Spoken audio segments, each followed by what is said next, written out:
month or Natalie or something. How do you straighten a wig? Like, because you can't really use a curling iron on like a Hot synthetic water. wig. Yep. Again, hot water. Like brush. if you want a really straight wig, buy one that's already pretty straight. If you end up with a wig that has a lot like extremely curly, like our Naruto hair has a wig that like if you want to straighten it out to get it more of a kind of like a wavy effect. Again, the hot water and the curling, or the hot water and then just combing it and letting it dry. Will generally break the bonds of the plastic. With the long wig, you want to do it under the shower nozzle so it doesn't get tangled in a basin of water. If it's a short wig, you can probably just put it under the tap of the tub. But if you have like a long Chobits wig or something, or scissors, you're probably going to want to do it under the shower nozzle. And yeah, you're going to get wet, so wear a swimsuit, but it'll keep the fiber a lot straighter. You can take like a Hawaiian punch jug or a big juice jug and fill it with gravel, and then take like a broomstick and stick it in that, and then put the wig head on that. That's what I did with my Kenshin wig, and then straighten it that way. That way I didn't have to stand in the shower all day while it's straightened. Some of us just like to stand in the shower all day with their wigs. So. Any other questions for wigs? Okay.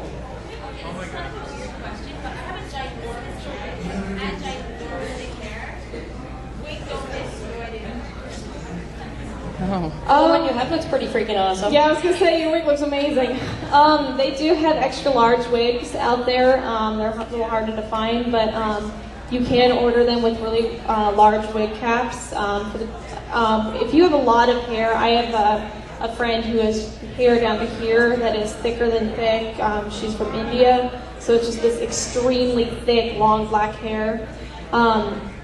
Get your hair wet, and even you can braid it and then wrap it around your head strategically, and then just pat it down. And you can even wear 2 wig caps to bring it, squish it down as much as you can. And for those of us that have a hard time with keeping wigs on, even though you have a wig cap, they sell little teeny like double-sided adhesive tape. If you tape, go to where the line of your wig cap is and place a piece of adhesive right there, and then plop down the wig on top of that. And you can do that in different places to keep it on your head, even on the back. That will keep your wig on, and then no matter what you do, it'll feel like real hair. You can pull on it and everything, but yeah, I use adhesive tape every once in a while for wigs that just do not want to stay on. Another thing you can do, I used to have really long hair, and my hair grows pretty thick, so when I have a shorter hair in my costume, I would buy two of the same wig, and then take the waves out of one wig and sew them in the back to give me a little bit extra room. So that's what I recommend. Anything else real quick? Yeah?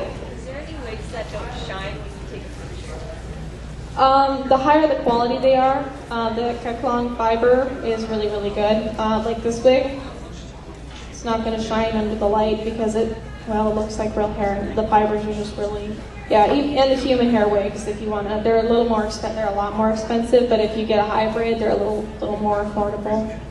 This will probably run you about $50, but they're worth it. And that hairstyle is very versatile for a number of characters. It doesn't necessarily just have to be your Sailor Moon wig, your Chi wig. I mean, if you can figure out a way to like make the little meatballs pop off of the Sailor Moon wig and use it for something else, definitely, yes. If you guys don't mind, I'll actually show you how I put a wig on, just because that's a big help, and it's a short, easy to deal with wig. And after this, I'm going to do a little teeny demo for makeup and then talk to you guys about the importance of wearing it and the different types of makeup that work really, really well. Wig cap. Let's do this in the background. If you don't have like a Sally Beauty or something, one of your mom's old thigh highs, put it on.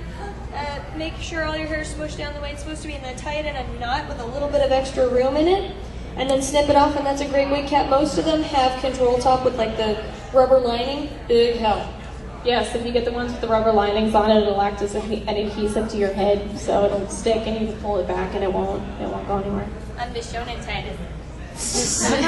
You have a lot of hair. Yes, she does. One of the things that I find really helpful, which I didn't wear yet, especially if you are a man with curly hair fuzzies around your temples or around your neck, is an athletic hairband. And it's got these little white lines of elastic rubber in them, and they're going to provide traction that's going to hold fuzzies to just make putting on your wig easier, so you don't have to keep tucking and tucking and tucking and tucking. This is going to take most of them, put them where they need to be. My very good buddy Kumar has amazingly curly hair, and he's got the little neck fuzzies and the little temple fuzzies, and this is great for keeping those guys in check. And they're very inexpensive.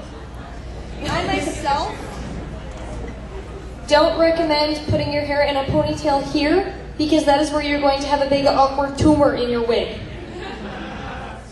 You don't want And if you do a braid, do a loose braid, because if you do a really tight braid, you're going to have a rope under your wig, particularly if you're wearing a short one. French braids pinned to the side of the head work. Yes. That's what I've got. French braids going down the side of your head work And really, then really well. Bobby pins. And then, yep, bobby pins are amazing. Use them all the time. My hair is like this long and curled. Yeah, I used to have, hair down to here. Cornrows at the front of the hairline are great for keeping back-heavy wigs like Saber in check. Like I did Seymour Guado, and he's got those ridiculous handlebars on his I head. cannot stand him. Yeah. I was Yuna and just about got mobbed by one. But getting someone who, like, springing through the extra money, going to a salon and getting some really dorky cornrows right here, like Pickles from Metalocalypse, is going to be a really easy way to just go shweek, shweek with a bobby pin, and your wig will not budge. Very helpful. All right, while she's putting this on, I'm going to quickly throw out the importance of wearing makeup. I admit it, I'm one of those people that has really, really bad acne, and I have to wear makeup.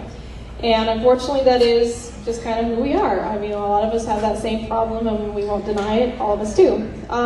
Something that I learned from Smidge just today, or yesterday, is oil blotting sheets. And if you're one of those people that's really, really low budget like myself, if you can, We're broke. you're a con, you're broke, all your stuff's in your costumes, right?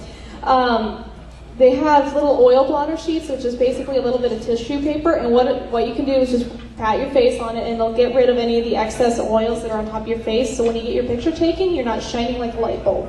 If you're wearing makeup and notice that you're oily, dab the sheets, don't rub, because then you'll rub off all your makeup. Right. And for makeup, I really, really, really, really, really want people to start with a basic foundation that is slightly, I don't mean a lot, but just barely darker than your skin, because then it'll bring out some color in your skin, and you won't, unless you want to be a ghost, you can be a ghost, but I don't recommend it, because it'll just make you look pale and dead, even though your character is very lively and happy. So get a foundation that is slightly darker than your skin, and when you go to costume shops and stuff and ask them about that, they can help you. They will help you find, your skin shade and help recommend what kind of makeup is good for your skin. And they do have makeups for people that have acne problems, like myself. They have kind of these oil-free, and I recommend oil-free makeups. Mineral powders are really, really, really good for people that have a hard time with acne and really, really oily faces. It gets into the pores, and it's actually really, really good for your skin. But you do not want, if you're a girl, you can get away with it because it's going to have a bit of the shine in it, because it's a mineral and it's going to have a lot more mica in it. And that's okay for girls. If you're a guy, I do recommend things from Ben Nye. They are a huge makeup company for theater departments, and I have a shit ton of makeup. Oh my gosh, I have a lot of makeup. You didn't hear that cuss word. I'm sorry. Crap ton of makeup. Also, if you are acne prone, the importance of washing your makeup brushes cannot be overstated. They Use are great. makeup brushes, and there is a difference between makeup brushes and paint brushes. Paint brushes are designed to hold pigments and whatever is on the brush. So when if you're using a paintbrush to put on makeup, it's going to take a lot longer. Makeup brushes, they sell exclusively in makeup aisles, and what they're designed to do is to take the makeup and put it on your face. It's not going to hold. So use brushes. If you have eyeliners, make sure you can sharpen them. I really recommend the pencil ones because you can get the really cool fine lines.